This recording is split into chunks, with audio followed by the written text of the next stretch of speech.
बिस्मिल्लाहिर्रहमानिर्रहीम, अस्सलाम वालेकुम। इस वीडियो में हम 3 इश्यूज़ पर बात करेंगे। सबसे पहले फवाद चौधरी साहब का एक बयान, उस बयान में उनके अल्फाज क्या थे और वो अल्फाज मेरे लिए क्यों गैर मुतवक्के थे और उन अल्फाज से मैंने क्या नतीजा अख़ज़ किया वो आपके सामने रखूँगा। और मुझे यही लगता है कि आने वाले जो दिन हैं वो बहुत हंगामा खेज़ होंगे और शायद हुकूमत ने ये फैसला कर लिया है कि मुस्लिम लीग नून और नवाज शरीफ के हवाले से क्या करना है। दूसरा जो इशू है वो ये है कि हमें नज़र आ रहा है कि हुकूमत और ब्यूरोक्रेसी आमने सामने आते हुए नज़र आ रहे हैं और इस पर भी बात करेंगे कि अब मामलात मुस्तकिल हल की तरफ जाएंगे या एक नए बहरान का आगाज़ होगा और महंगाई पर भी बात करेंगे। पहले फवाद चौधरी साहब की बात करते हैं। फवाद चौधरी साहब बहुत अपना दबंग मौक़िफ़ रखते हैं, बड़ा क्लियर मौक़िफ़ रखते हैं, बड़ा दो टोक उनका मौक़िफ़ होता है। और मैंने जब भी ये देखना हो कि हुकूमत इस वक्त किसी मामले से कितनी परेशान है या हुकूमत का मूड क्या है, तो जिन 4 या 5 मिनिस्टर्स के मैं उनकी वीडियोस देखता हूँ, उनके बयानात देखता हूँ, उनकी प्रेस कॉन्फ्रेंसेस देखता हूँ, उनके टॉक शोज़ में गुफ्तगू देखता हूँ, उनकी बॉडी लैंग्वेज देखता हूँ, उनमें से फवाद चौधरी साहब एक हैं। उसकी रीज़न ये है कि प्राइम मिनिस्टर पाकिस्तान इमरान खान साहब के बहुत करीब हैं और हर हुकूमती अमल से बाखबर होते हैं। उनकी गुफ्तगू सुनकर बहुत सारे लोग जो है वो अंदाज़ा लगा लेते हैं कि हुकूमत परेशान है या नहीं है या हुकूमत क्या करने जा रही है। और इस वक्त फवाद चौधरी साहब बताया यही जाता है कि प्राइम मिनिस्टर पाकिस्तान इमरान खान साहब की गुड बुक्स में है। पहले दरमियान में एक फ़ेज़ ऐसा आया था जब उनकी वजारत इत्तलात चेंज की गई थी और उनको जब वजारत साइंस एंड टेक्नोलॉजी दी गई और उसके बाद उन्होंने जिस तरह से वजारत साइंस एंड टेक्नोलॉजी में डिलीवर किया वो उससे उनके बदतरीन नाकदीन भी उसका एतराफ़ करते हैं और उसका इनकार नहीं कर सकते। और उन्होंने ही प्राइम मिनिस्टर पाकिस्तान को इस बात की रियलाइजेशन कराई कि हम ये सब्जियां, फल, ये चीज़ें जो एक्सपोर्ट करके और हम बहुत बड़ा ज़रिया मुबादला नहीं कमा सकते।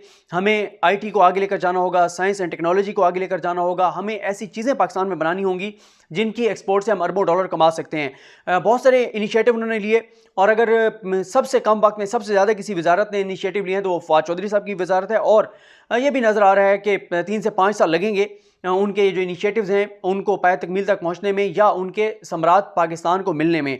और उनको जब हटाया गया था उस वक्त से लेके अब तक जो पीटीवी में जो वो इस्लाहात लाना चाहते थे और जो उनको नहीं लाने दी गई तो वो भी आपके सामने है। पीटीवी के ऊपर अरबों रुपए खर्च होते हैं इस कौम के। और अगर आपने पीटीवी की कारकर्दगी देखनी हो तो सिर्फ अभी जाकर आप पीटीवी का यूट्यूब चैनल देख लें तो आपको अंदाज़ा हो जाएगा कि उसको चलाने वाले लोग कितने कम्पिटेंट हैं, कितने अहल हैं, कितने जो है वो कमिटेड हैं और कितना उनका विजन है। आपको सिर्फ पीटीवी का यूट्यूब चैनल देखकर ही अंदाज़ा हो जाएगा। बहरहाल अब हम आते हैं फवाद चौधरी साहब के उन अल्फाज पे जो मैं आपको सुना देता हूँ जो उन्होंने अरशद रशीद साहब के प्रोग्राम में और जो उन्होंने गुफ्तगू की। इस गुफ्तगू को 1-1.5 मिनट की ज़रा गौर से सुने, फिर इस पे बात करते हैं। लेकिन मैं थोड़ी सी मोहसिन राजा साहब को ये बता दूं कि प्राइम मिनिस्टर को अगर ये समझते हैं ना कि वो कोई परेशान है या कुछ है, जीरो।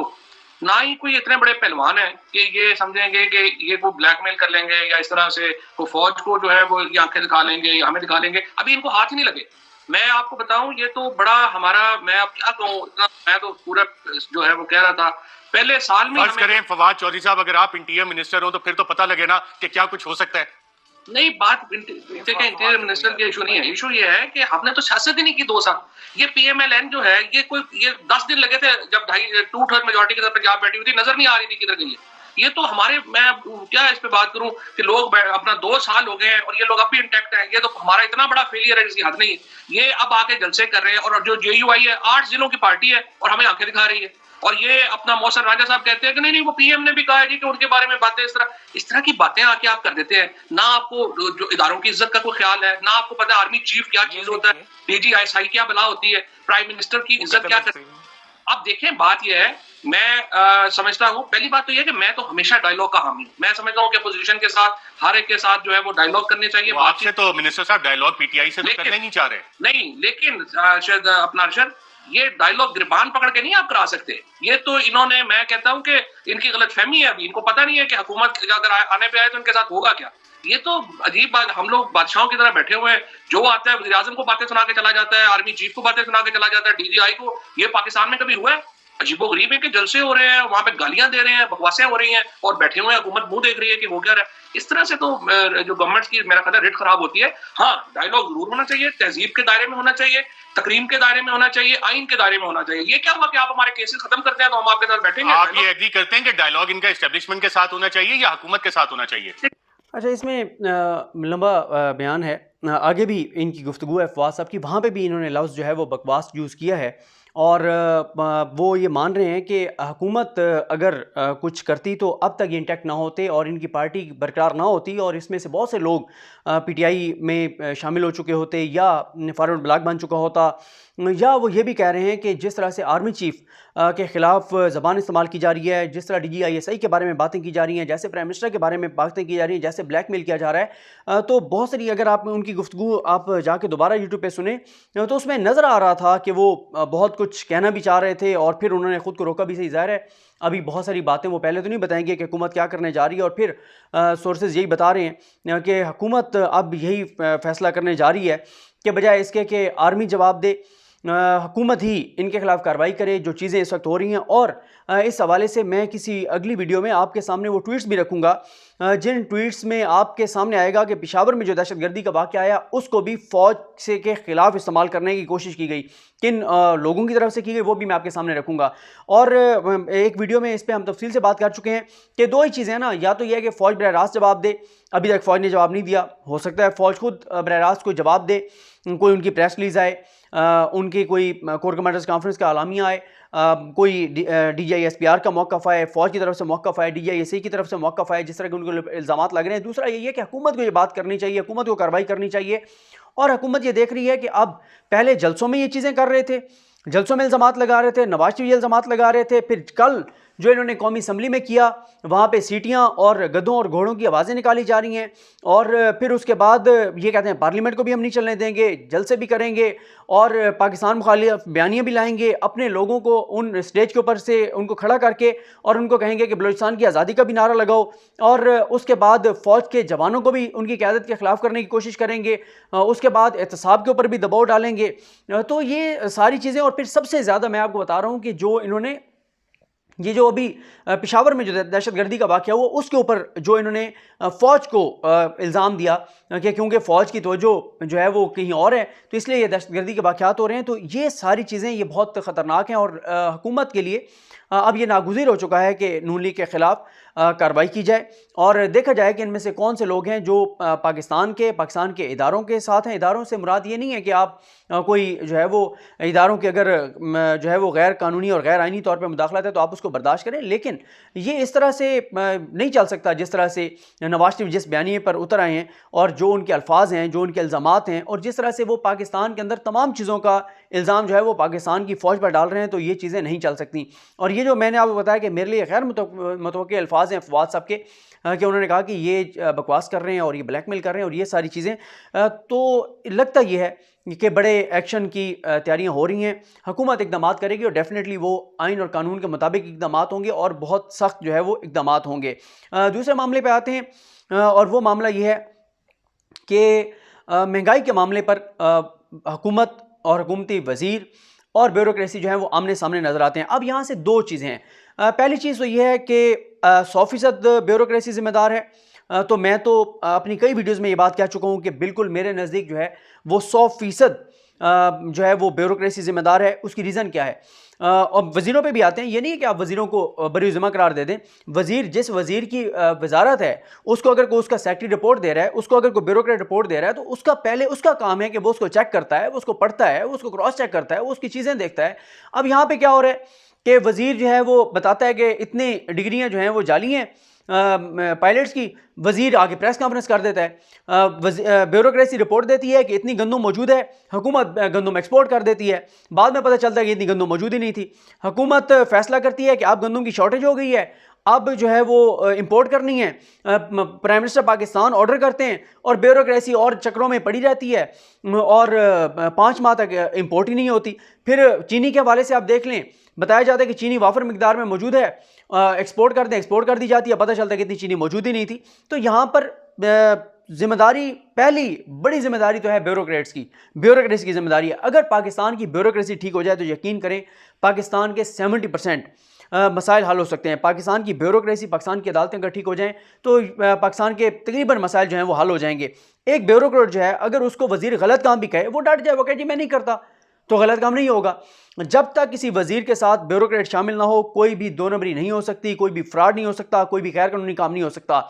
इसमें आप वज़रा को बरी ज़िम्मा करार नहीं दे सकते, लेकिन असल जो जिम्मेदारी आती है वो ब्यूरोक्रेसी के ऊपर आती है। अच्छा, यहाँ पर अब मसला यह है कि प्राइम मिनिस्टर पाकिस्तान को भी ये चाहिए कि वो सबसे पहले तो उन ब्यूरोक्रेट्स को इबरत का निशान बनाएं जिन्होंने गलत रिपोर्ट्स दी, और नीचे मैकेनिज्म क्या था, कौन कौन कसूरवार था, उन तमाम को जो है वो सजाएं दें। उसके बाद उस वजीर को भी देखें जिसकी वो वजारत थी।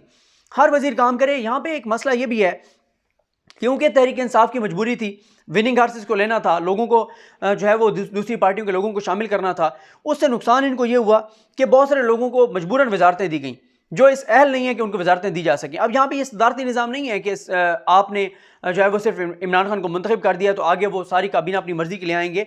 यहाँ पर ज़ाहिर है एक पार्लिमानी सिस्टम है और उसमें एक मसला यह है कि आपने इन्हीं लोगों में से ही आपने वज़ीर बनाने, और इनमें से वज़ीर जो हैं उनकी ऐसी ऐसी नाअहलियाँ, मैं आगे चल के आपको एक मामला बताता हूँ कि इनमें से अजीब अजीब शौक़ हैं वज़रा के।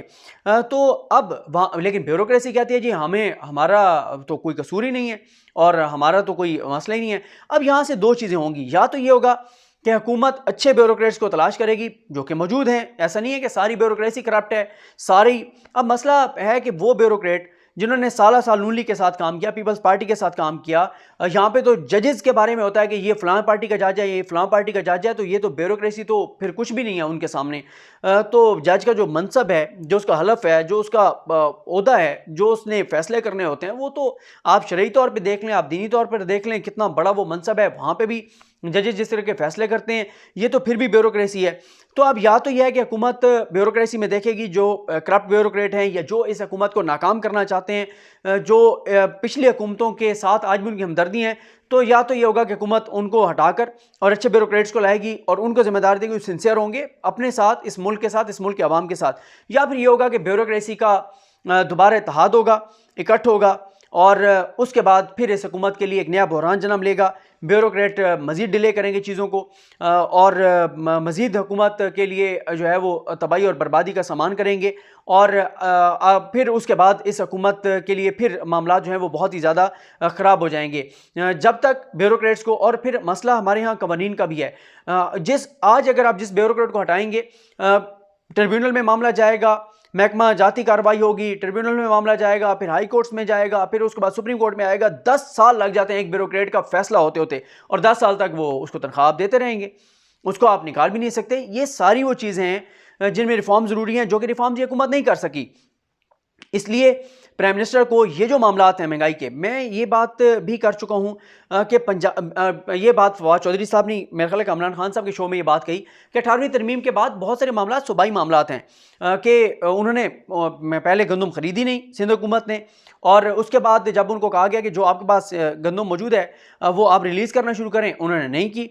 उसके बाद पंजाब ने शुरू कर दिया, पंजाब की गंदम सिंध जाने लग गई। 18वीं तरमीम के बाद हर सूबा खुद मुख्तार है। महंगाई कंट्रोल करने के मामले सूबाई मामलात हैं। प्राइस कंट्रोल कमेटियाँ ब्यूरोक्रेसी के अंडर आती हैं। और मुझे कोई बता रहा था मुल्तान का वाक़या कि किस तरह से वहाँ के ऊपर भी जो प्राइस कंट्रोल कमेटियों के ज़िम्मेदारान हैं वो किस तरह से पैसे लेकर और फिर डीलिंग होती है और पैसा वो बना रहे हैं। यहाँ पर मसला ये है चंद एक वज़रा को छोड़ के बाकी जो वज़रा हैं उनको, क्योंकि वो पीटीआई के नज़रियाती कारकुन नहीं है, उनको इससे कोई लेना देना नहीं है कि गाली इमरान खान को पड़ रही हैं, उनको इससे कोई फ़र्क नहीं पड़ता। पंजाब में मसला ये है कि जो वज़ीर हैं ज़िम्मेदार, उनका मसला ये है कि वो कहते हैं कि अगर हम डिलीवर करेंगे चीज़ें बेहतर होंगी तो क्रेडिट बुज़दार को जाएगा और हम बुज़दार को क्रेडिट नहीं जाने देंगे। वो खुद वज़ीर आला के उम्मीदवार हैं, वो समझते हैं कि उनको वज़ीर आला पंजाब होना चाहिए था, उस्मान बुज़दार को इमरान खान ने लगाकर गलत किया है।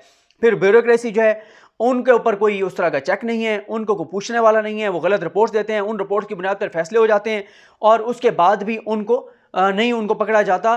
तो इसमें बहुत सारी जगहों के ऊपर प्राइम मिनिस्टर पाकिस्तान इमरान खान साहब को अब सख्त एक्शन लेना होगा। नज़र आना चाहिए कि वो इस वक्त संजीदा हैं महंगाई को कंट्रोल करने में। जो ब्यूरोक्रेट जिम्मेदार है उसको हटाएं, जो वज़ीर जिम्मेदार है उसको हटाएं, काबीना में जो है वो तब्दीलियाँ करें। फिर कुछ चीज़ों को देखें। अब हमारी ज़राअत है, ज़राअत के ऊपर कितनी तवज्जो है, क्या किया जा रहा है, क्या तब्दीली आई है। सूबाई जो ज़राअत का वज़ीर है उसने क्या किया है, वफाकी सतह पे जो ज़िम्मेदारान हैं उन्होंने क्या किया है। फिर आप किसानों को किस हद तक फैसिलिटेट कर रहे हैं, जो अच्छा बीज है उसके हवाले से आप क्या कर रहे हैं, टेक्नोलॉजी के हवाले से आप क्या कर रहे हैं। आप जो है वो किसानों को खाद के हवाले से, उनको सस्ती खाद के हवाले से क्या कर रहे हैं आप, और उनको किस तरह फैसिलिटेट कर रहे हैं।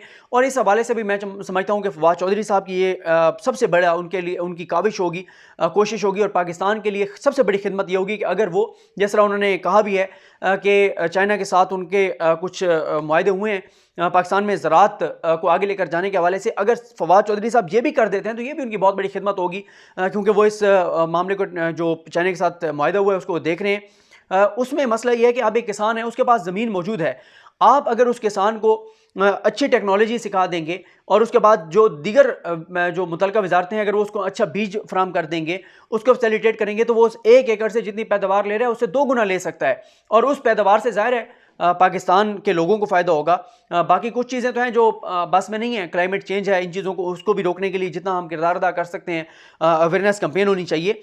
तो ये वो चीज़ें हैं जिन पे अमल दरामद होना चाहिए। महंगाई के ऊपर जैसे मैंने आपको बताया कि ये बताया काबीना में बहुत ज़्यादा डिस्कस हुआ, वज़रा ने यही कहा कि ब्यूरोक्रेसी की गलत रिपोर्ट्स आती हैं, ब्यूरोक्रेट कहते हैं जी हमें ना इल्ज़ाम दें, हम कसूरवार नहीं हैं।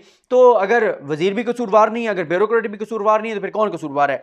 एक शहर के अंदर अगर जो आप कहते हैं कि जी आप ताजिर कहते हैं कि जी हम तो जो मंडी से लेकर आए हैं, रेडी वाला कहता है मैं तो मंडी से जिस भाव लेकर आया हूं मैं उसे सस्ता नहीं बेच सकता, आपकी प्राइस कंट्रोल, आपकी जो प्राइस लिस्ट जो भी है सरकारी, लेकिन मैं तो मंडी से महंगी चीज़ खरीद के आया हूं। पहली बात तो यह कि मंडी में जाके देखना चाहिए कि अगर वो चीज़ मंडी में महंगी है और पीछे से भी वो महंगी आ रही है, फिर तो रियलिस्टिक जो है वो जो प्राइस कंट्रोल जो प्राइस की लिस्ट है वो रियलिस्टिक होनी चाहिए। और अगर जो है वो वहाँ से वो सस्ती लाए मंडी से और महंगी बेच रहा है, फिर उसको महंगी नहीं बेचनी चाहिए। और अगर मंडी वाला महंगी बेच रहा है, पीछे से उसने सस्ती खरीदी है, तो इस मामले को भी जो है वो ब्यूरोक्रेसी ने देखना है, जो प्राइस कंट्रोल कमेटी का वहाँ पे जिम्मेदार है उसने देखना है। मुझे इस बात की समझ नहीं आती कि हम ये देख रहे हैं कोई नया टैक्स नहीं लगा, पेट्रोल की कीमतें नहीं बढ़ी, उधर देखें पे डॉलर का भी अगर इम्पैक्ट आना था, डॉलर जो बहुत ऊपर गया था अब तो वो नीचे आ रहा है, वो भी नहीं है, रेमिटेंसेस बढ़ रहे हैं, आपकी एक्सपोर्ट्स बेहतर हो रही हैं, उसके बावजूद आपकी ये जो आइटम्स हैं वो इतनी महंगी हो गई आपका। और फिर आपने गलत तौर पर पहले एक्सपोर्ट तो कर दी, चीनी भी और गंदम भी, दोनों चीज़ें आपने एक्सपोर्ट कर दी, इंपोर्ट में आपने इतनी देर लगा दी और आपने जो जिम्मेदारान हैं उनके खिलाफ आप एक्शन भी नहीं ले रहे। तो अब आवाम को नजर आना चाहिए कि प्राइम मिनिस्टर सख्त एक्शन ले रहे हैं। सिर्फ ये नहीं होना चाहिए कि नोटिस ले लिया और जब ये खबरें आती हैं और उसके बाद चीज़ें और ज़्यादा उनकी महंगी हो जाती हैं तो फिर ये लगता है कि ये नीचे प्री प्लान्ड हो रहा है कि जिस चीज़ का प्राइम मिनिस्टर नोटिस लें उस चीज़ की को नीचे से मिसमैनेज करें, महंगाई और बढ़े ताकि इमरान खान को और ज़्यादा गालियाँ पड़ें, उनके ऊपर और ज़्यादा दबाव बढ़े। ये कुछ मामलात थे जो मैंने आपके सामने रखे हैं। मुझे अपनी दुआ में याद रखें। अल्लाह करीम हम सब का हामी नासर हो। अल्लाह हाफ़िज़।